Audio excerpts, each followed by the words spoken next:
Bonjour à tous, je m'appelle Juan Branco, je suis docteur et avocat en droit. J'ai eu l'honneur d'être désigné par M. Sonko afin de le représenter dans le cadre des affaires qui l'opposent au pouvoir actuel. Et j'ai été, comme vous le savez, exposé à une arrestation, détention puis expulsion du Dakar, où je venais représenter le président et peut-être le futur président du Sénégal. Dans ces circonstances assez extraordinaires par lesquelles un avocat est empêché de défendre un client qui, comme on le sait, fait l'objet d'une persécution extraordinaire depuis un certain nombre d'années, qui vise à l'empêcher d'incarner l'espoir d'un peuple en flammes, qui, depuis un certain nombre d'années, souffre de violence, de désespoir économique et surtout d'une corruption endémique que M. Sonko dénonce dans son pays. La détention, l'intimidation d'un avocat par 7 hommes en armes pose question.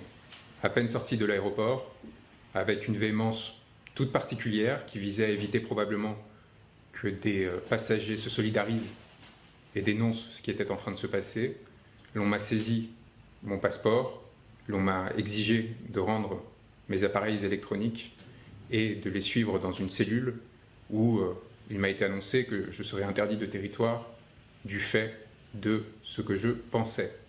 Et nous sommes dans une situation très particulière où aujourd'hui de simples mots peuvent faire trembler un pouvoir. Et cela dit quelque chose de ce géant au pied d'argile qu'est devenu l'autorité politique du Sénégal et des dangers qui touchent l'ensemble des compatriotes sénégalais qui aujourd'hui sont confrontés à la violence qui peut naître de la part de ces géants lorsqu'ils se sentent menacés. Le ministre de l'Intérieur m'a fait l'honneur d'un communiqué de presse par lequel il m'accusait d'avoir fait appel à l'insurrection au Sénégal et d'avoir qualifié son Excellence, Monsieur le Président de la République, je reprends ces termes, de tyran, avec une majuscule. J'avais en effet annoncé ma venue au Sénégal.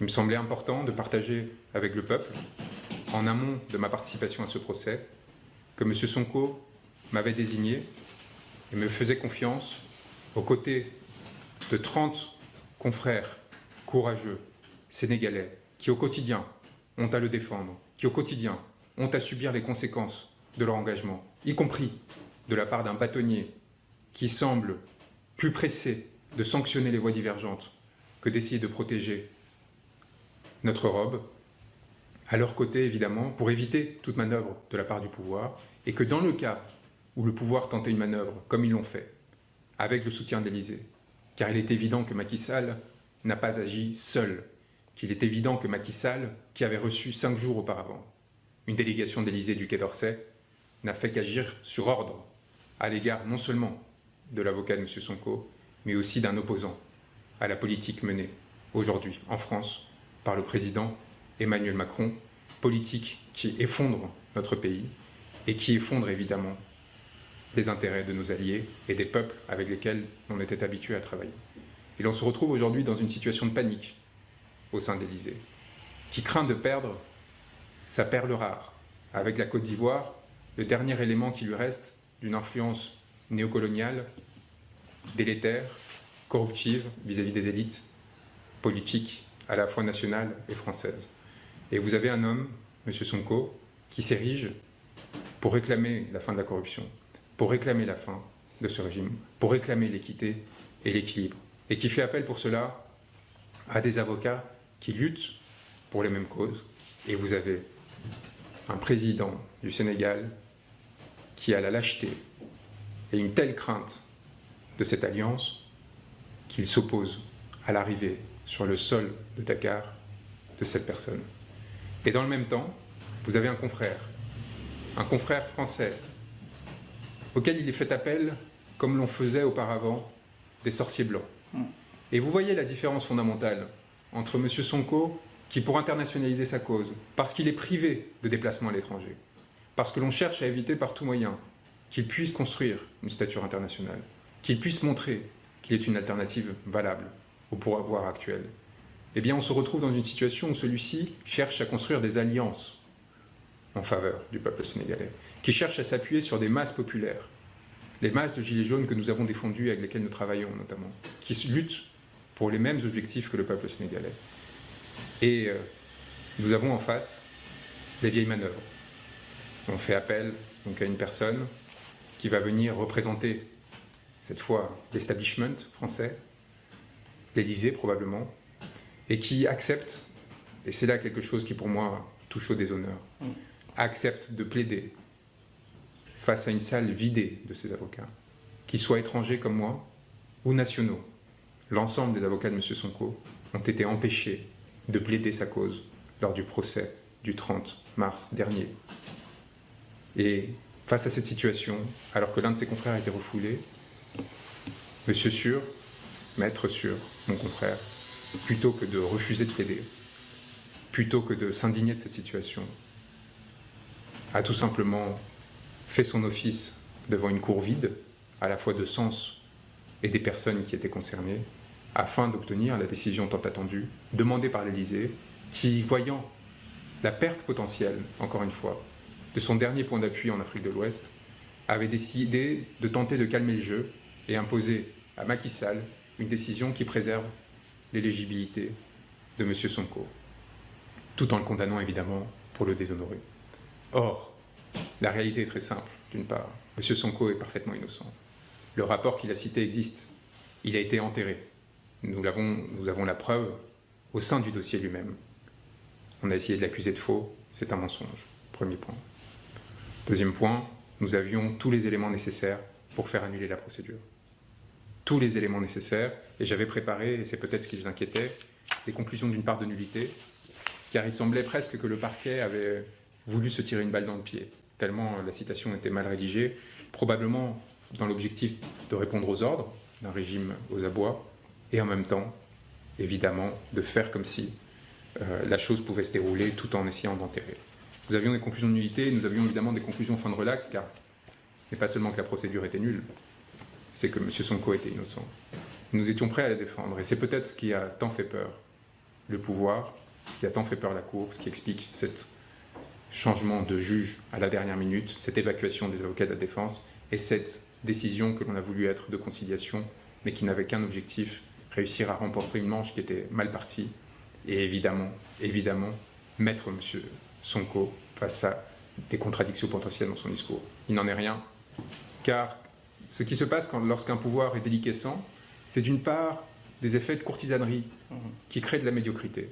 Et ce à quoi on a eu droit avec cet extraordinaire communiqué du ministère de l'Intérieur, c'est l'expression de cela.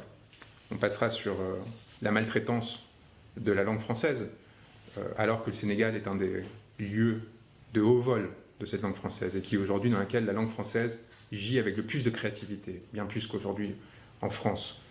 Il y a aussi la justification qui est apportée.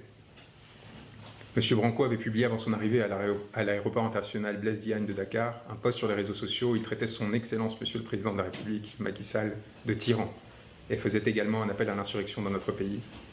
Devant ce comportement inacceptable de la part d'un citoyen étranger, il s'est vu refuser l'entrée dans le territoire national. Toutefois, Monsieur le Ministre tient à rappeler l'attachement de l'État du Sénégal aux valeurs d'hospitalité et de teranga qui ont toujours caractérisé notre pays, à condition qu'elles soient sous-tendues par le respect dû à nos institutions et nos valeurs démocratiques. Pardonnez-moi le sourire, mais on apparaît dans une situation où il n'est pas nécessaire d'évoquer la complaisance de ce gouvernement avec des personnes qui défendent des idéologies racistes et particulièrement infâmes. Non seulement la complaisance, mais selon certains, le financement au détriment du peuple sénégalais, de ces personnes qui sont invitées à la présidence de la République. On pense évidemment à Marine Le Pen, mais lorsqu'il s'agit par contre de s'assurer que pas une critique ne sera faite à l'égard d'un homme en fin de parcours, eh bien là, tous les moyens sont mobilisés. Eh bien là, il y a là quelque chose de l'ordre de la déliquescence dans cette façon de faire. De la déliquescence car d'abord, on a peur des mots. Les mots font peur au point de mobiliser des hommes en armes. Et là, il y a quelque chose qui devrait inquiéter. Et puis, la médiocrité de la justification et de ce texte montre que, visiblement, ce pouvoir n'arrive plus, s'il a un jour réussira à le faire, réussir à attirer des personnes de qualité et de valeur. Et donc, par ricochet, une interrogation qui va au-delà des partisans de M. Sonko, qui va au-delà du PASTEF et qui s'adresse à l'ensemble des Sénégalais. Est-ce que d'une part, vous ne considérez pas qu'il y a difficulté à des comportements de cet ordre et à l'image que cela renvoie des autorités de votre pays? Et d'autre part, n'êtes-vous pas inquiet que ce soit ces individus qui aujourd'hui vous gouvernent? Ce premier point me semble essentiel. Le second, encore une fois, la compromission à laquelle se prête ce pouvoir à l'égard des autorités politiques françaises m'inquiète. Elle m'inquiète parce que le peuple sénégalais mérite d'avoir des représentants qui soient indépendants, qui soient souverains, qui défendent leurs intérêts et leurs seuls intérêts. Les ressources gazières et pétrolières qui sont en train d'être exploitées produisent de l'avidité, produisent ces luttes violentes pour le pouvoir. Il est essentiel que des hommes intègres viennent défendre les intérêts du peuple sénégalais et ne créent pas une société à deux vitesses dans laquelle le pouvoir ne servirait qu'à capter les ressources au détriment du peuple. Et c'est en cela que ma rencontre avec M. Sonko est essentielle de mon point de vue. Le pouvoir corrompt systématiquement, il est évident. Et donc il faut trouver des hommes qui aient les qualités humaines, les qualités morales pour résister autant que possible à cette corruption et pour servir de digue au service du peuple sénégalais le plus longtemps possible. Et c'est cela que je suis venu défendre au Sénégal, aux côtés de mes confrères qui ont du courage et qui sont les véritables victimes du système existant. Ne l'oubliez pas, ce qui m'est arrivé n'est rien. Et lorsque je me suis retrouvé dépourvu de moyens de communication, enfermé, menacé par ces individus, ma crainte, mon inquiétude n'était pas pour moi, mais pour ceux qui, à Dakar, s'apprêtaient à rentrer dans cette salle d'audience, s'apprêtaient à défendre M. Sonko, et par ricochet pour tous les Sénégalais qui étaient prêts à entrer en résistance pour défendre cette personne qui portait ses intérêts. C'était la crainte de la violence, la crainte de la répression que ces actes pouvaient préfigurer. Et le deuxième élément qui m'indique l'existence d'un pouvoir déliquescent, et j'espère que M. Sall ne m'en voudra pas, et puisque son procureur a décidé de faire appel de la décision qui avait pourtant été arrangée entre le pouvoir et l'Élysée, eh bien, c'est l'appel du parquet. L'appel du parquet qui montre que M. Sall ne semble plus contrôler tout à fait l'ensemble des factions qui composent son pouvoir. Il y a là une forme de démembrement apparent pour un analyste politique extérieur. Je peux vous assurer que c'est signifiant, qui peut avoir des conséquences particulièrement graves pour le peuple sénégalais. Et il est d'autant plus essentiel de s'assurer que M. Sonko, qui aujourd'hui est la principale figure d'opposition, puisse participer aux élections prochaines et soit en mesure de proposer une alternative à ce système qui aujourd'hui est en déliquescence et a provoqué de nombreuses conséquences particulièrement graves pour le peuple, y compris la mort d'un certain nombre de manifestants, que ce soit les 14 martyrs de 2021 ou depuis, dans de nombreuses reprises, des répressions particulièrement graves qui ont touché, y compris des responsables nationaux du PASTEF, auxquels il faut rendre hommage, ainsi qu'à mes confrères qui sont suspendus et qui sont dans une difficulté extraordinaire qu'il faut défendre absolument parce qu'encore une fois, à travers eux, c'est l'avenir du Sénégal qui est en jeu. Alors, dans ces circonstances-là, je voulais m'adresser à vous, d'une part parce que j'en ai pas eu l'opportunité. Ça aurait été évidemment lors de mon arrivée à Dakar, avec humilité,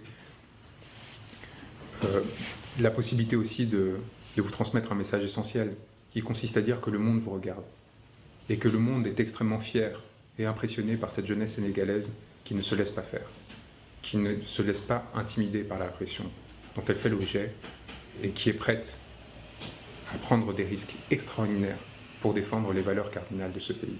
Et je peux vous dire que la France et le peuple français ont beaucoup à apprendre de ce qui se passe en ce moment au Sénégal et vous regardent avec une fierté extraordinaire, celle d'un peuple émancipé qui aujourd'hui est en mesure de nous faire leçon sur la façon de défendre les idéaux démocratiques et les systèmes dans lesquels une répartition des ressources justes puisse intervenir. Et donc, je tiens à vous le dire aussi, c'est un dernier point, que j'étais venu à vous avec beaucoup d'humilité, beaucoup de fierté d'avoir été désigné par M. Sonko et à travers lui par les très nombreuses personnes qui croient en lui et qui espèrent en lui. Et j'espère que cela sera entendu parce que cela dit quelque chose aussi lorsqu'un peuple arrive à créer ce sentiment chez des pairs étrangers, lorsqu'il arrive à créer ce sentiment d'honneur, de fierté, que de se joindre à lui et de se placer à ses côtés, debout, face à la répression et à la violence. Et je tiens à vous dire que je resterai à vos côtés, que je n'attends qu'une chose, c'est l'opportunité de revenir à Dakar pour m'assurer que les intérêts de M. Sonko, aux côtés de mes grands confrères, seront défendus et que l'impunité dans laquelle ces violations de la loi sont intervenues de façon systématique, cette violation du droit cessera pour, encore une fois, dans le seul but de défendre l'intérêt des populations sénégalaises qui croient en M. Sonko, qui espèrent en lui le règlement d'un certain nombre de circonstances particulièrement délétères. Et je pense que de la Casamance à Dakar, il y a beaucoup de personnes qui attendent avec impatience ce changement politique. J'espère qu'il sera à la hauteur de ses aspirations. Il a résisté à des choses d'une violence inouïe jusqu'ici. Et j'espère que cette confiance qui est déposée en lui se transformera en force pour l'ensemble du pays.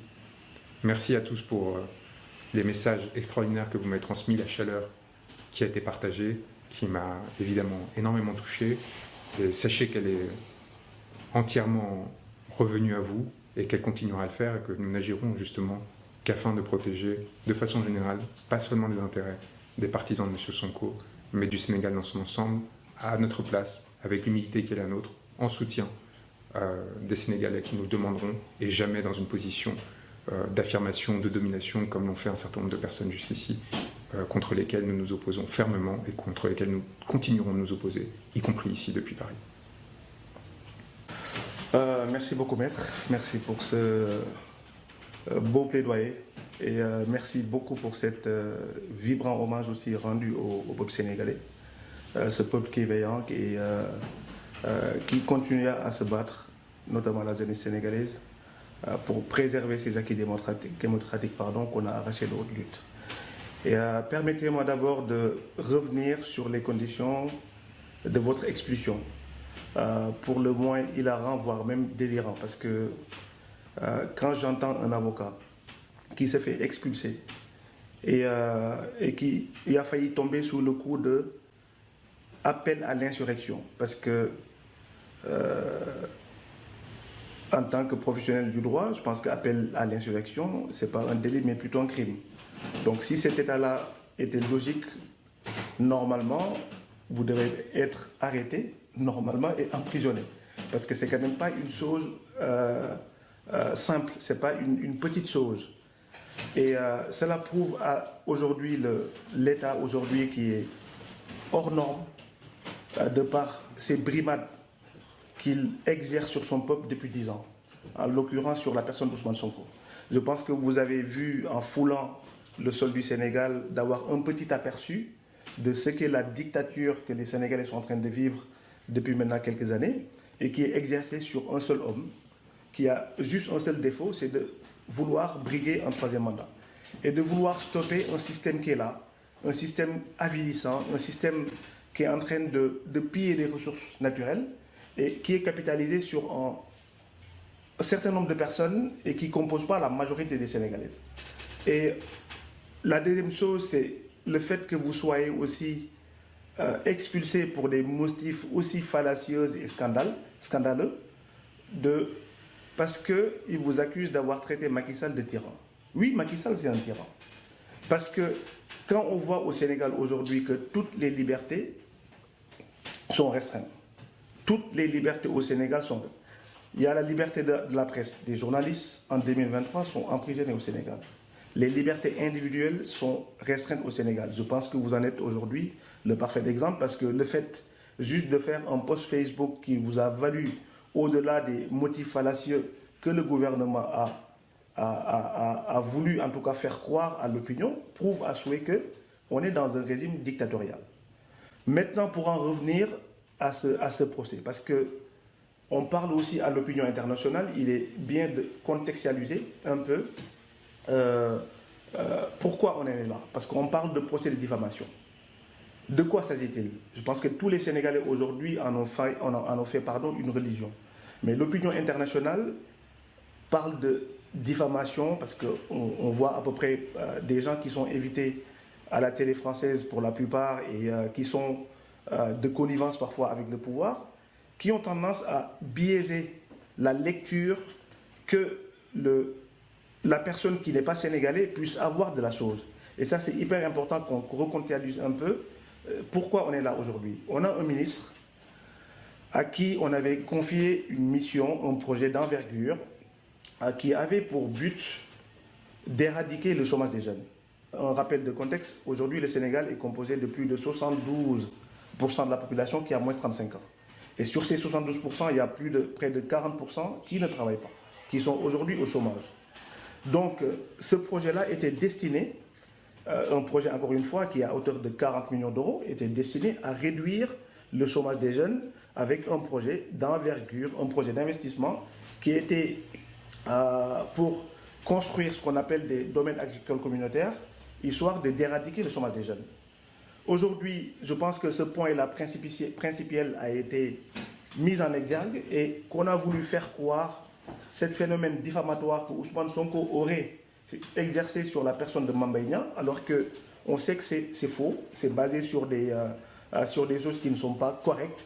Et l'idéal aurait été qu'on aille dans ce procès et que les avocats puissent plaider pour que la vérité puisse jaillir. Mais je pense qu'il n'est pas dans l'intérêt de l'État, en tout cas, de par les actes que l'État a posés, ils n'étaient pas, en tout cas, cohérents dans leur démarche depuis le début, ce qui était de faire jaillir la vérité. Je pense que ça, il était important de le noter.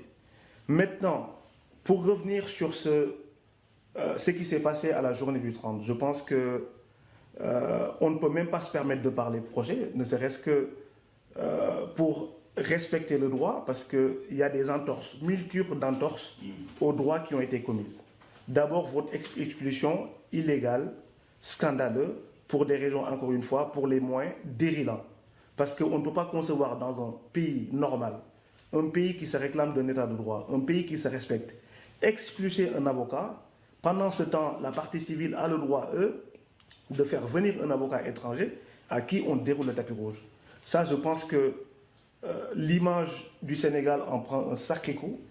L'image du Sénégal en prend un sacré coup.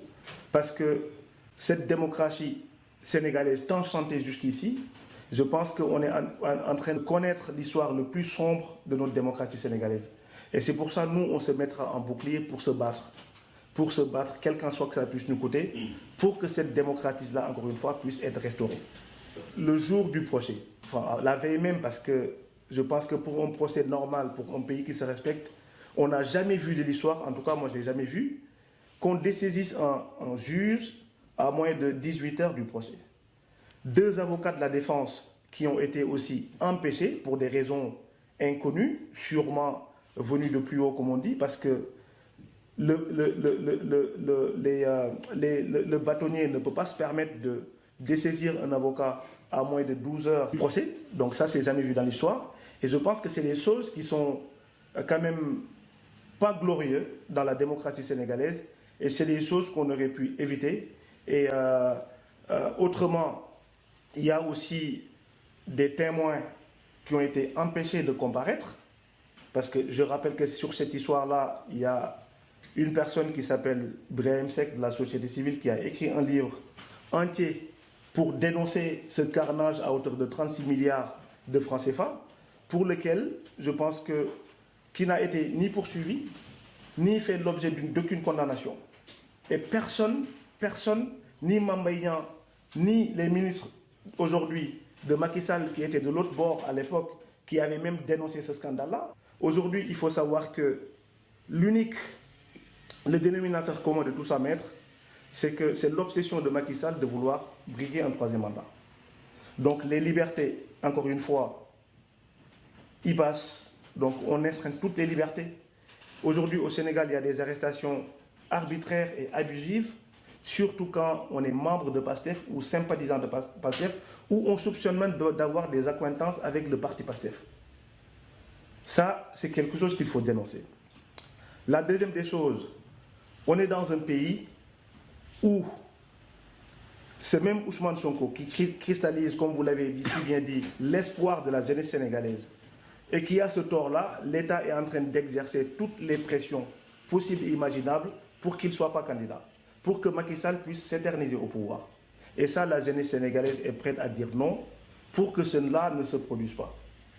Et ça, je pense que par les différentes manifestations que la jeunesse a fait depuis 2021 et qui nous a valu quand même 14 morts. 14 morts en 2021, on est en 2023, ces 14 morts ne sont pas élucidés. Aujourd'hui, on a un procureur de la République qui s'empresse de faire des sorties et divulguer le certificat médical de manière grotesque d'Ousmane Sonko, mais quand il s'agit de parler des 14 morts, des 14 victimes sénégalaises, des jeunes qui se sont battus, qui ont juste eu tort de sortir pour dire non au régime totalitaire de Macky Sall, la seule réponse que l'État a trouvée à leur donner, c'est de tirer par balle. Donc il y a un rapport d'État américain de 2021 qui impute à l'État du Sénégal, sur les 14 morts, au moins une dizaine de morts. Donc tout ceci montre le caractère hors sol, le caractère hors norme que l'État du Sénégal aujourd'hui est en train de faire preuve de partout sur ses citoyens, en les brimant, en leur privant de leur liberté. Et maintenant, on commence avec des avocats. Et ça, je pense que si on continue sur ce point-là, le Sénégal va sombrer dans un chaos terrible. Nous, en tant qu'acteurs de PASTEF, comme vous l'avez appelé tout à l'heure, Ousmane Sonko, aujourd'hui, il est privé de sortir. Mais nous, on a essayé de faire en sorte que la communauté dite internationale puisse être au courant de toutes ces exactions de Macky Sall et de son régime qui sont en train d'exercer sur le peuple sénégalais. Le patronat sénégalais a été informé à travers des courriers, à travers des mémorandums. Parce que je rappelle que la France, quand même, est le premier partenaire commercial du Sénégal. Donc je pense qu'il va de l'intérêt de la France que ce pays-là soit stable et s'il a la possibilité, en tout cas, de pouvoir dire stop à Macky Sall, qu'il le fasse, parce que la jeunesse aujourd'hui est vent debout pour stopper cette tentative dictatoriale que Macky Sall est en train d'exercer sur le peuple. Donc c'est tout ce que je voulais dire à ce niveau-là. Et en tout cas, Maître, encore merci. Et nous sommes vraiment peinés de ce qui vous est arrivé hier, parce que le Sénégal, encore une fois, comme on l'a dit, a toujours été chanté ici comme étant un peuple accueillant, comme étant un peuple qui a toujours fait valoir les valeurs de l'hospitalité, les valeurs de la teranga. Vouloir, en tout cas, écorner l'image du Sénégal de ce point-là, nous peine au plus fond du cœur.